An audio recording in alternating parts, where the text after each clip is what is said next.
By the early 1980s, Imran Khan was the undisputed king of fast bowling, a player whose physical presence alone dictated the pace of the game. That dominance ended with a stress fracture in his shin bone. The injury was incapacitating, leaving him unable to even complete a walking stride. Delivering at 90 miles per hour subjects a bowler's leg to incredible strain. Force concentrates directly on the shin bone. A fracture here destroys structural support. Surgeons reached a crushing verdict. His career was over. He spent 2 years in a wheelchair. This injury did more than stop a career. It removed Khan's singular purpose.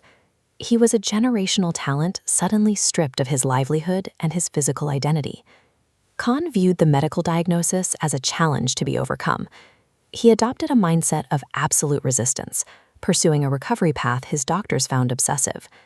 He spent months in isolation, training in dark rooms with heavy weights. He used extreme pain as a metric for progress, attempting to manually rebuild his body through sheer physical force.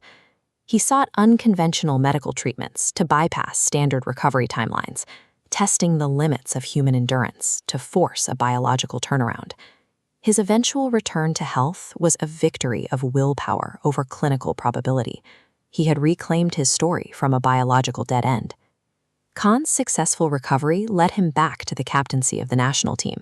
He was tasked with leading Pakistan into the 1987 World Cup. With the tournament hosted on home soil, the public expectation reached a fever pitch. The country viewed a victory as a foregone conclusion. That expectation shattered in Lahore. Pakistan suffered a devastating semifinal loss to Australia, ending their run in front of a stunned home crowd.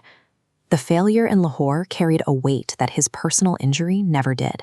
He had returned to satisfy a national hope, and the loss left the entire country in a state of sudden, absolute shock. Drained by the defeat, Khan announced his exit from the game. He formally retired from international cricket, a decision that dominated the national headlines. The announcement triggered a period of national mourning. Public protests broke out as fans struggled to imagine the team without its leader. The impact was measurable. This graph shows performance metrics plunging immediately after Khan stepped away. He functioned as a load-bearing leader. Tactical and psychological cohesion relied on him as the central point. When he left, national cricket fell into an immediate tailspin. His absence transformed a sports retirement into a crisis of national morale. Pakistan's cricket infrastructure was in a free fall. The crisis reached the highest levels of government. General Zia-ul-Haq, the president of Pakistan, intervened to address the collapse in public morale. In an extraordinary move, the president appeared on national television to make a direct appeal.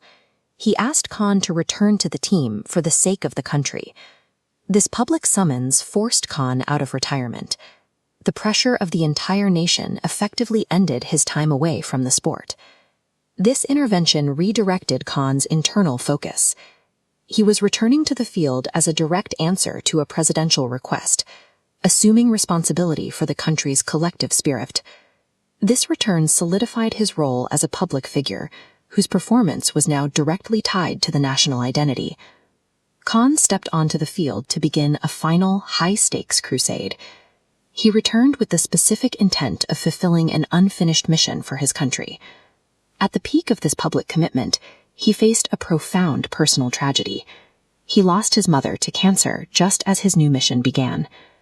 The intersection of national duty and personal grief defined his next chapter. This collision of events forged a new purpose that would eventually change the course of Pakistani history.